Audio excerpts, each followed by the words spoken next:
everybody, and welcome to another edition of Inside Guns with your host, me, the Yankee Marshal. Tonight, I want to talk about the mass shooting in Sacramento, California. The first thing I want to talk about is how it wasn't a mass shooting at all. That's really a misuse of the term mass shooting. What this was actually a gunfight. It was a gun battle between multiple people that left people dead and injured. It wasn't a mass shooter because that implies and that brings forward the ideas of some deranged person showing up and just shooting a bunch of innocent people. This wasn't that. This looked like a fight that broke out in the streets that turned into a gun battle. Possibly rival gang members or just people who didn't like each other and happened to be in the wrong spot at the wrong time. But it wasn't a mass shooting. Like I said, it was a gunfight. Now, why doesn't the media portray it as a gunfight? Because that doesn't scare anyone into passing gun laws. Because when you hear, it was a gunfight, possibly between rival gangs or just assholes that go out at night and look for trouble, that makes ordinary law-abiding citizens go, oh, well, then maybe I should get a gun. That gives the opposite reaction of what the media and the governor and the government that controls them and the rich people that control the government, that's the opposite of what all they want, what all of them want. So they don't portray it that way. They portray it as a mass shooting because that makes it sound like a bunch of innocent people were just standing around and a bad guy came by and did bad things. Looks more like a bunch of likely bad people got into a fight with other bad people and then they shot at each other for a while. The police have admitted there are multiple suspects on the loose, and we don't even know if any of the people that were shot were also people that were shooting other people. We don't know that yet. So there might be multiple people still on the loose and multiple people that were shooting at other people that are dead or injured. Now, a lot of people are like, well, how come the police were right there supposedly? How come they didn't catch who was shooting? Well, this was a huge crowd of people. Anyone who was shooting would have had to have done would have been smart enough to put their gun back in their waistband or wherever they were keeping it and act scared or hurt and wander off. And the police how do they know who to stop? So I don't think there's anything wrong with the way the police handled this. I'm just saying this doesn't appear to be what I would say is a mass shooting. This was, like I said, it's more like a gang battle. The media never portrays that the way it actually is. The other day here in Oregon, here in Washington, I was reading a story from Oregon that the headline was 2 teens shot in shooting at blah, blah, blah. And I was like, oh no, 2 teens were shot. And then I go to read it. It was 2 rival gang members shot each other. But that doesn't scare anybody. That doesn't make people think, oh my God, we need gun laws. It says, wow, these gangs are running around shooting each other and they have guns illegally. So I'm a legal person. I should get a gun so that I'm at least on even footing. So I'm not a victim. So that's why they portray it differently, because they have to try to further their agenda. They don't be honest with people. Because if they were honest with both people, they would be like, wow, I guess bad guys don't follow the law. So they might be out there with guns, and if I don't have a gun, I might end up being a victim of one of these people. It's not very likely. But if it ever did happen, I'd like to have a gun so that I'm prepared. I wear my seatbelt. I keep a jack in my car in case I get a flat, and I carry a gun in case I ever get attacked. Just makes common sense if you're not being frightened into thinking that, oh my God, guns are bad, guns are evil. So that's why they portray it like this. But like I said, this is not a mass shooting. This is a gun battle. Now, I know a lot of people are saying, it's all those rap gang people and everything, and it's because there was a rap concert nearby.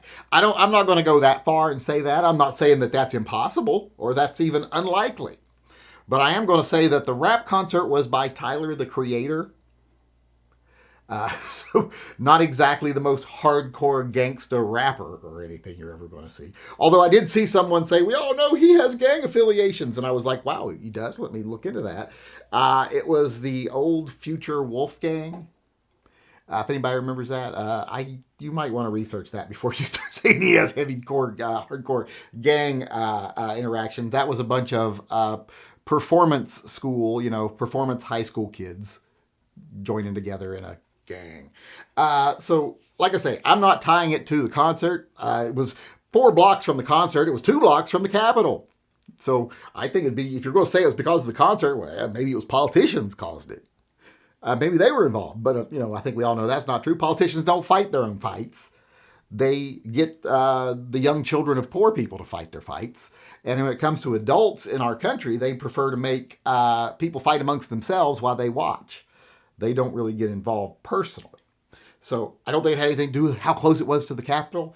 And I doubt, I'm not going to say in any way that it had anything to do with the rap concert, because there's no evidence of that. We don't even know if the people who perpetrated the fight or the battle or were hurt even went to the concert. This was a very lively night place, where people go to gather at night and have a lot of fun and a lot of drinks and stuff. And a lot of unsavory elements go there. A lot of the things I was reading. And here's another tip for you. Any place you go, every state I've ever been in, near the Capitol at night is not any place you want to be. It's usually not the best neighborhoods at night. So I stay away from Capitol buildings at night. Let's just say that. It's kind of like, the Chris Rock routine where he says, someone calls him and says, "Hey, I'm lost." And they say, "Where are you at?" And they're like, "I'm on MLK." And he's like, "Run!" And that's the same way I feel about Capitol buildings anywhere in those areas at night. They're usually, like I say, pretty shady. So I wish the media would be more honest. I wish they would call this what it is. It was a gun battle between people who I would be willing to bet there was one gun retrieved at the scene, one, and it was stolen. So I'm willing to bet these aren't law-abiding citizens that happen to be in the wrong place at the wrong time. I'm willing to bet they're seedy characters who were out acting like seedy characters with their stolen and illegally obtained firearms.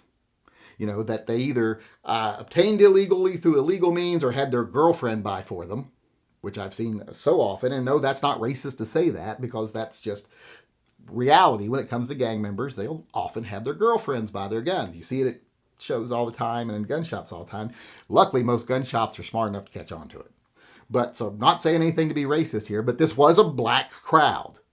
That's not racist to say it was a black crowd. It's not racist to say that these were probably unsavory characters. They started shooting at each other. It might be that there's a few unsavory characters and a couple of good guys in the crowd that tried to help other people.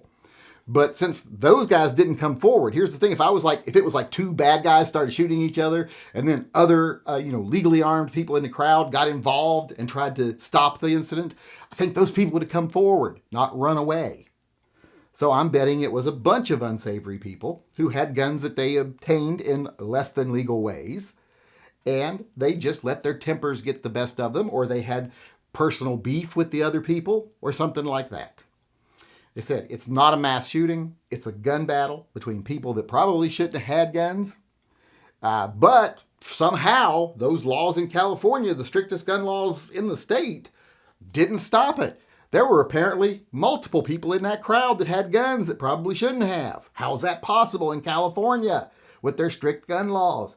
And I'm sorry, there were several people shooting. If you watch the video and you listen to the shooting, there are at times where it's like, yeah, there's at least 4 guns firing. You hear different caliber guns, different tones, different everything. I doubt anyone reloaded because it lasted less than a minute, and 70-something shots were fired. So I'm guessing it was at least 4 shooters, if not more. But I would say at least 4. And what the police are saying so far kind of supports that. And like I said, I doubt anyone reloaded. So there were multiple shooters here just firing wildly at first. And even if you listen to it at first, there's like multiple guns that just start firing wildly. And then there's a couple random shots, and then there's more rapid fire shots. So not exactly a mass shooting as most people would think of it. Like I said, a bunch of people that shouldn't have had guns, but somehow got them in the state of California. That's what I'd be like right now to Governor Newsom. How did this happen in the state of California? How did these people have guns? You've got the toughest gun laws. I thought it was only the best people were allowed to get guns. And then if you made them illegal, well, surely people that can't get them legally wouldn't be able to get them.